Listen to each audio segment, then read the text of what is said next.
តើពពួកវីតាមីន A វីតាមីន B វីតាមីន C វីតាមីន D វីតាមីន E មុខងាររបស់ពួកវាអាចជួយអ្វីខ្លះទៅកាន់មាន់របស់បងប្អូនណាជំរាបសួរបងប្អូនទាំងអស់គ្នាដែលស្រឡាញ់និងចូលចិត្តវិស័យការចិញ្ចឹមមាន់ថ្ងៃនេះខ្ញុំនឹងមានប្រធានបទមួយសម្រាប់មកចែកម្លែកទៅកាន់ពុកម៉ែពូមីងបងប្អូនស្ដីពីមុខងាររបស់វីតាមីនដោយដែលខ្ញុំបានបង្ហើបនៅក្បាលវីដេអូអញ្ចឹងណាខ្ញុំធ្វើវីដេអូនេះឡើងដើម្បីឲ្យបងប្អូនមានភាពងាយស្រួល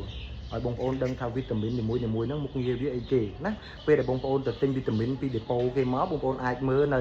ក្នុងកញ្ចប់វីតាមីនហ្នឹងមានវីតាមីនអីខ្លះហើយវីតាមីនទាំងអស់ហ្នឹងវាអាចជួយអ្វីទៅដល់មាន់របស់បងប្អូនណាអញ្ចឹងវីដេអូនេះគឺល្អមែនទែនសង្ឃឹមថាពុកម៉ែពូមីងបងប្អូននឹងមើលដល់ចប់ណាពាក់ព័ន្ធដល់វីតាមីនខ្ញុំចង់លើកយកមុខងាររបស់វីតាមីនជូនបងប្អូនទៅណាមុខងាររបស់វីតាមីនណាបងប្អូនជាសារធាតុដែលជួយសម្រួលទៅដល់ការប្រើប្រាស់ថាមពលនិងប្រូតេអ៊ីនសម្រាប់សុខភាពណាការលូតលាស់និងការបន្តពូជហើយបន្តមកទៀតខ្ញុំនឹងប្រាប់បងប្អូនថាវីតាមីន A មានមុខងារអីខ្លះបងប្អូនពាក់ព័ន្ធជាមួយនឹងវីតាមីន A គឺជាវីតាមីនមួយណាដែលជួយទៅដល់សុខភាពរបស់សត្វពាក់ព័ន្ធជាមួយនឹងរោមជាមួយនឹងស្បែកណាហើយនឹងភ្នែកពាក់ព័ន្ធជាមួយនឹងមាន់ធំមាន់ដែលបងប្អូនយកមកធ្វើមេបាវាអាចមានឥទ្ធិពលទៅលើការបន្តពូជរបស់មេបារបស់បងប្អូនហើយពាក់ព័ន្ធជាមួយនឹងវីតាមីន B បងប្អូនវីតាមីន B ជាក្រុមនៃវីតាមីនជាច្រើនដូចជាវីតាមីន B1 B2 B12 ណាបងប្អូនវីតាមីនប្រភេទ B ខ្លះមានមុខងារសម្រាប់ក្នុងការលូតលាស់ព្រោះវាជួយក្នុងការបឺតស្រូបយកប្រូតេអ៊ីនកង្វះពពួកវីតាមីនក្រុម B នាំឲ្យសត្វរបស់បងប្អូនមានការលូតលាស់យឺតនិងប្រសិទ្ធភាពនៅក្នុងការបឺតស្រូបយកចំណីមិនបានល្អវីតាមីន B12 មានមុខងារជួយឲ្យសត្វរបស់បងប្អូនឆាប់ជាសះស្បើយបន្ទាប់ពីមានការហូរឈាមហើយសម្រាប់វីតាមីន C បងប្អូនវីតាមីន C គឺជាវីតាមីនមួយ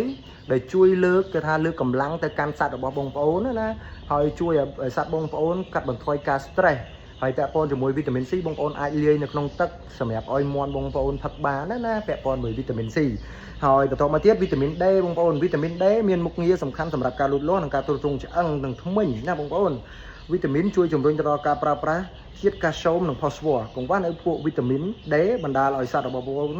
មានសញ្ញាណាមានសញ្ញាខ្វះនៅជាតិកាល់ស្យូមនិងផូស្វ័រដែរ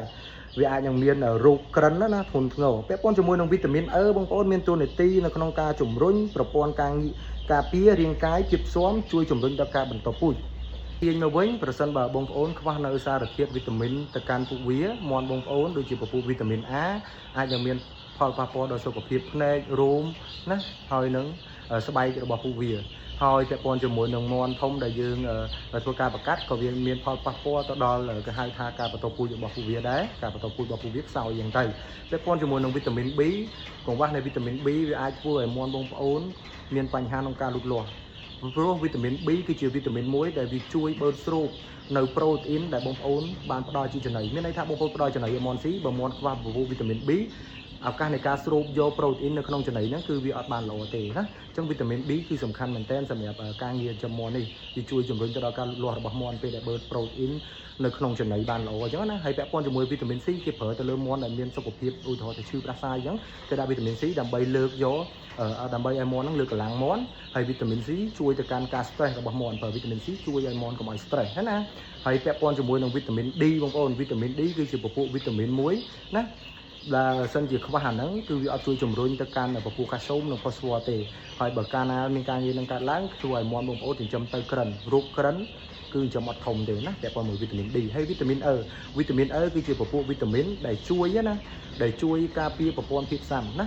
ការពារប្រព័ន្ធភាពស៊ាំមាន់ឲ្យបានល្អហើយជួយទៅដល់ការបន្តពូជរបស់មាន់អញ្ចឹងខ្ញុំមានប៉ុណ្ណឹងជូនបងប្អូនពាក់ព័ន្ធជាមួយនឹងវីតាមីនបើសិនជាបងប្អូនពេញចិត្តនៅវីដេអូមួយនេះកុំភ្លេច share ចែករំលែកទៅកាន់បងប្អូនយើងទាំងអស់គ្នាផងអរគុណជំរាបលាបងប្អូនទាំងអស់គ្នា